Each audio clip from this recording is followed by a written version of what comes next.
All right, everybody. This is going to be a live stream where I'm going to just kind of like do some Q&A stuff. There's not going to be a video this week. And the reason why there's not going to be a video this week is because for once I decided I really wanted to get a video essay completely right and not rush it out on a Monday.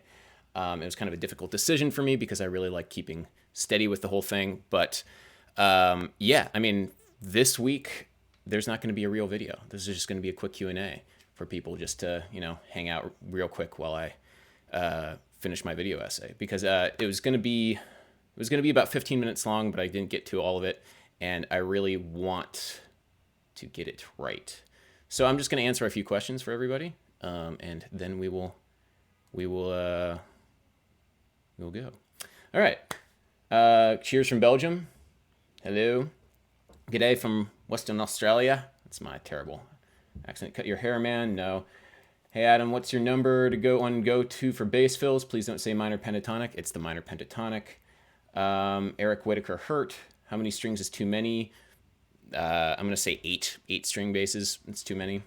Where did you study music? I studied at Berklee College of Music and the Manhattan School of Music. Hey, I live in New York City. Adam, can you tutor me? I don't teach privately, and when I do, it's for very special reasons. So I'm not accepting any new students, unfortunately. Sorry, guys.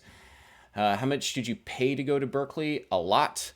And I also graduated in 2.5 years, and I'm still in debt.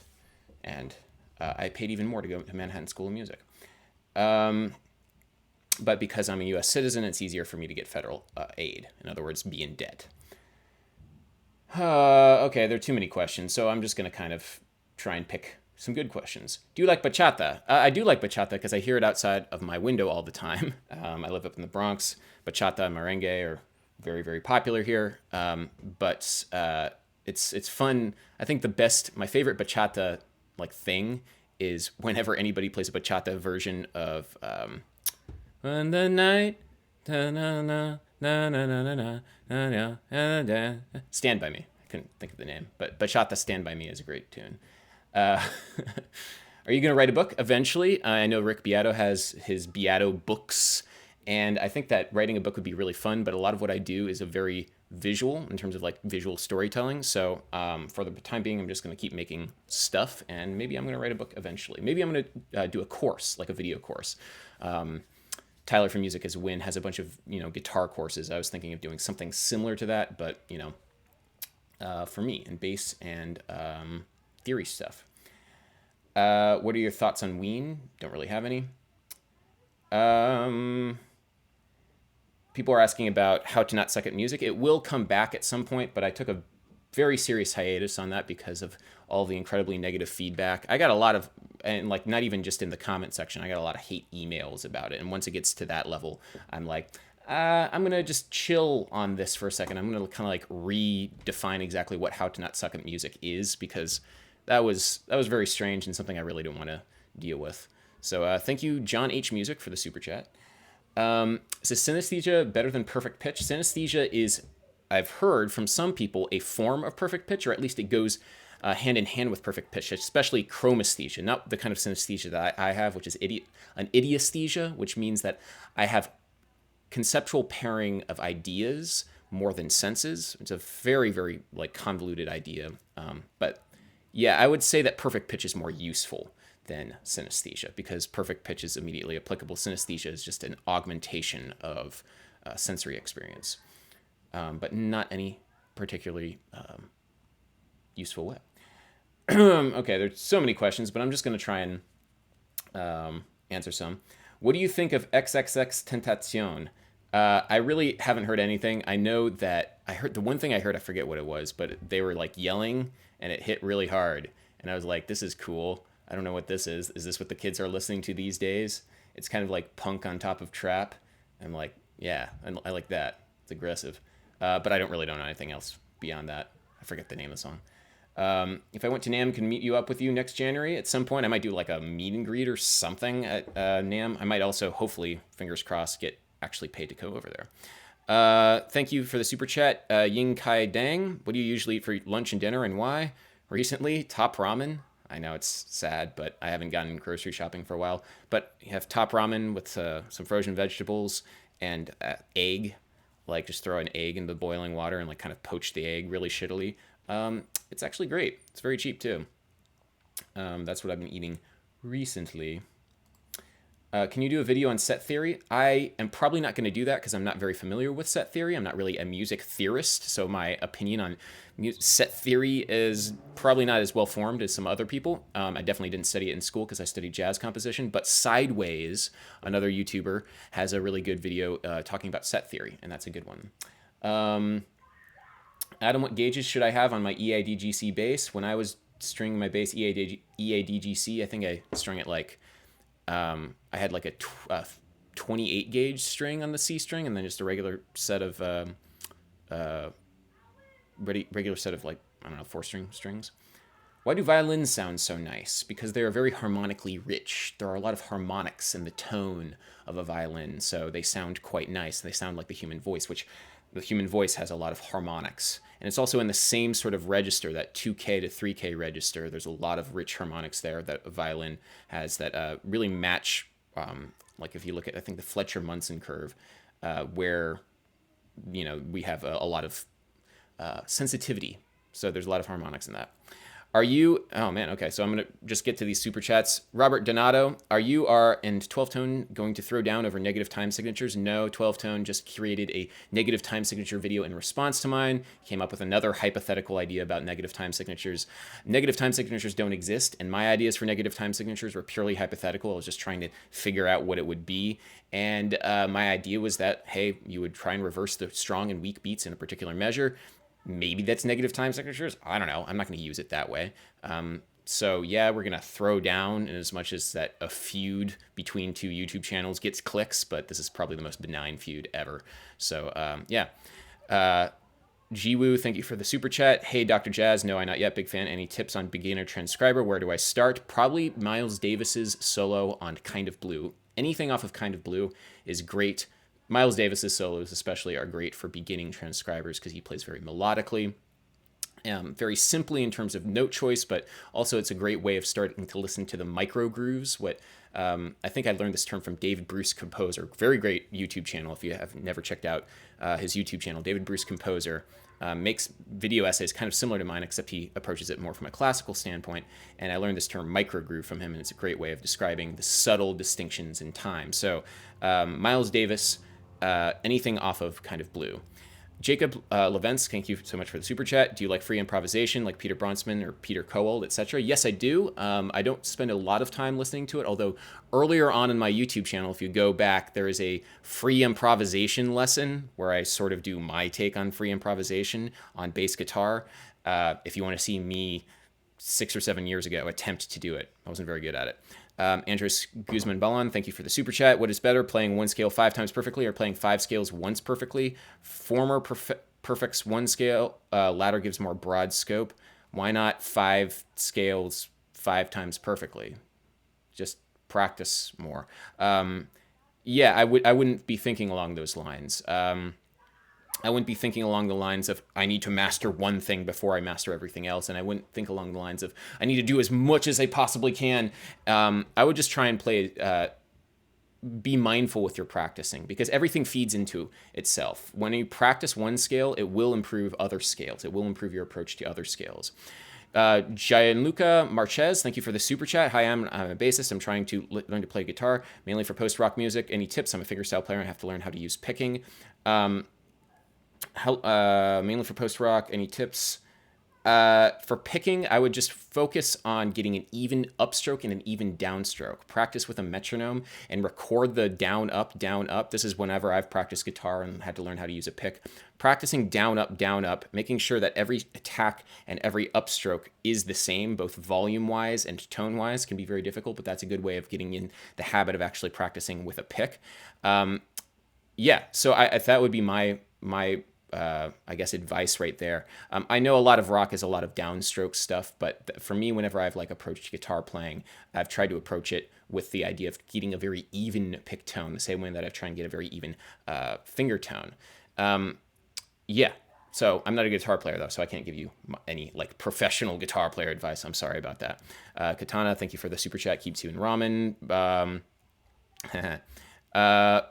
Bertie, thank you for the super chat. I've heard you say an octave pedal is very essential. What can you use to an octave pedal except for emulating a synth sound? The reason why I say that an octave pedal is essential is because it's kind of like a distortion pedal. When you kick it on during the chorus of a song, it basically makes the whole thing a lot louder and a lot more exciting, especially in live environments. So I think an octave pedal is a great way of creating that excitement that a guitar player creates when they stomp on the octave, or not their octave pedal, their version of the octave pedal, when they stomp on an overdrive pedal and all of a sudden the energy of a song gets lifted up. An octave pedal is a way of getting the energy lifted up. It's also incredibly versatile. You can make it sound like a synth, or you can make it sound like a bass guitar that's tuned like an octaves, like it's an octave splitter. So I think it's very, very important to have an octaver because it's also one of the few effects on bass guitar that truly makes a difference in the sound, and you really truly feel the difference in the sound while continuing to fulfill the bass player's role in the band. That is, as the harmonic and rhythmic support for the rest of everybody.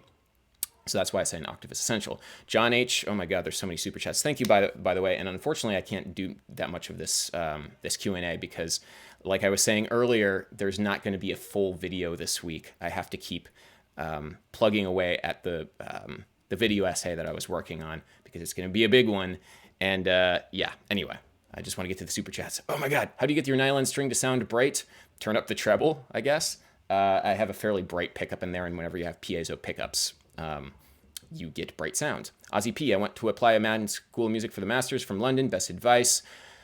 Come prepared. I was surprised I got in, honestly, because the kinds of people who go there are fucking monsters. They're incredible musicians. So, and it was a very demanding process. So really make sure to go through the entire application process and really nail every single element. Like make sure that you have a really killing prepared piece. And I don't know, there's a lot of different things that go into it. It is very difficult. So best of luck with that. Sorry, I can't give more specific advice. Samath Noir 666, thank you for the super chat. If an eighth string guitar is tuned lowest string E1, should the bass be tuned an octave before, or is it too low to be useful, or perhaps a fifth below? Generally speaking, I go the Meshuggah route, which is to say that the bass guitar basically doubles the guitar, because once you get too low, once you get that low F sharp or double low E, especially for riffy riffs, it just doesn't speak. The bass guitar does not speak. So when you have it in the same register, the bass guitar is a much stronger fundamental than the guitar's version of that E, that super low E. So I would kind of double it, and I think it actually sounds really awesome when you have bass guitar and 8-string guitar doubled. It sounds fatter, it sounds fuller, it sounds more defined, rather than having flapping strings down in the sub-harmonic register. So that's my opinion. Simon Gunkel. Oh my gosh. Guys, there's so many of these. I'm answering them as fast as I can. I'm sorry. You mentioned being in Germany next month. When will that happen? I will take time off from work. Also, is there a way to send a pedal to you? No way to send a pedal to me just yet. You can email me and business email me if you want to on my YouTube channel. You mentioned being in Germany next month. I can't actually say anything about that yet. There will be some announcements. Chris Garner writes, super chats, thank you, by the way. When to use a fast 4/4 with 4 or cut time. I generally like to think in 4/4 all the time. That's my preference. Generally, jazz musicians like to think in 4/4 versus cut time, I think, personally. But it really depends on the situation. I noticed that Brazilian music often thinks in cut time a lot. I don't know why the differentiation, but that's just kind of a stylistic concern, I think. Huggums McGee, what does it mean for melodic phrase to make sense? Love this channel. You're the man now, dude. It actually has a lot to do with the video that I'm making right now that was supposed to come out today, for something to make sense and have meaning. I'm going to say a melodic phrase makes sense if you can sing it back and it feels good to sing. That's not a very scientific way of saying it, and that's not something that I generally would approach melodic phrasing but that is a practical way of approaching it. If you can sing it back and it feels good to sing. Think about that.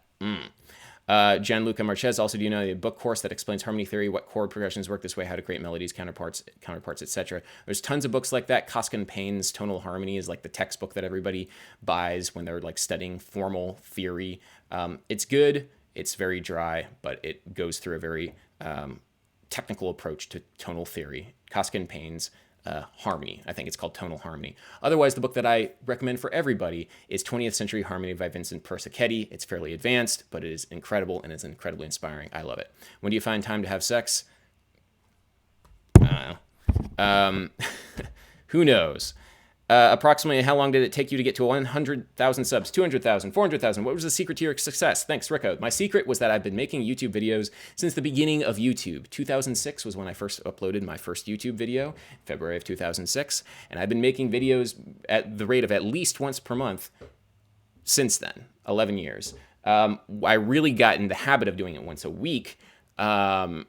2015. And once I got in the habit of doing it once a week, it started snowballing. I started in 2015 with about 5,000 or 6,000 subscribers, and then I started posting once a week. And today is the first day that I don't have a regularly scheduled upload in 3 years.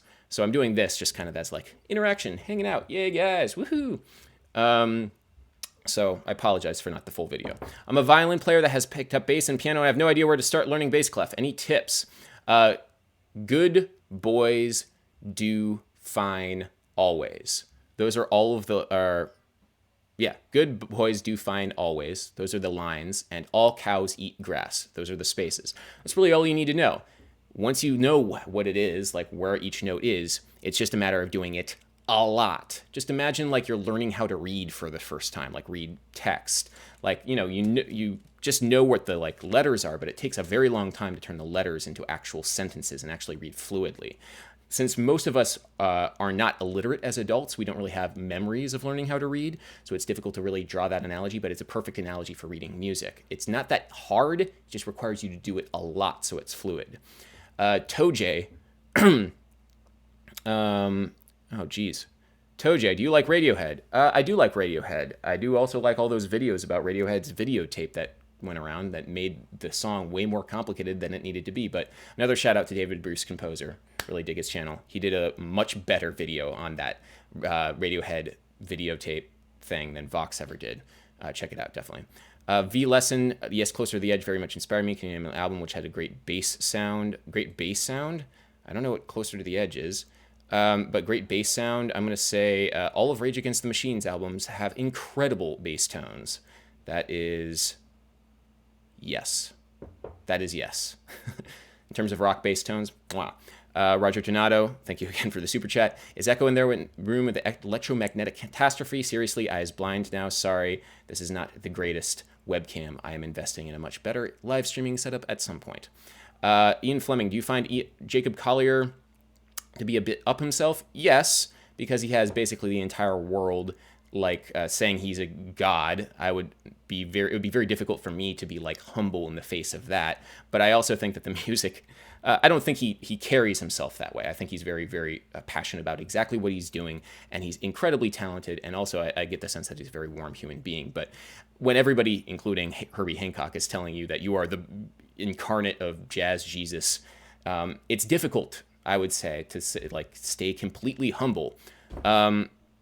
I'm just kind of like talking on my ass, though. I've never met Jacob Collier. I think he's just a great musician, and from everything that I've seen, I wish him the best of luck with everything he does. And it's really exciting also to see his trajectory. Whenever I see him make music, I get so excited about the music that I want to make. And sometimes like all of the cult of personality, weirdly, that's surrounded him, gets... I get annoyed by it. I get annoyed by it because people get angry at him because he's famous, and people... It's this whole toxic thing. And, at the end of the day, he's just trying to make music, and he's doing a pretty damn good job of it. So I like Jacob Collier a lot. What is your guilty pleasure pop song? I don't have any guilty pleasures. I like everything full out. I really like Kesha's TikTok. I really like that song. Wake up in the morning. Will you upload this after the stream is over? Maybe. Do you still have the same way? Do you still think the same way you did a long time ago about safe right hand technique, or have you changed something? I injured myself for a bad technique, and I'm having a hard time with it. Thanks, Bob Morley, for the Bab Morley. Yes, I think very much the same way about technique. I did a couple of videos, I'm going to say like 6 or 7 years ago, about technique, and I stand by everything in those videos to this day, and I attribute the fact that I'm still playing to this day to the stuff that I was talking about in those videos.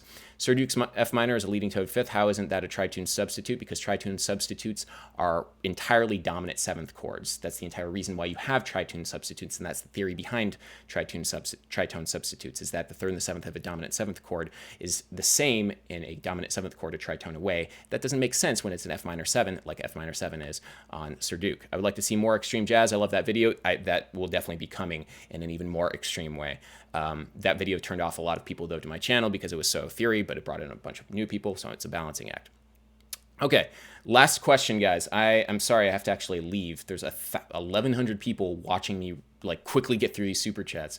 This was intended just to be like a thank you, I don't have a main video this week, but it turned into something kind of ridiculous, so I apologize. In general, that guy writes, "Hi, I got accepted to transfer to Berklee from a community college, but I can't afford to go. What can I do to be successful?"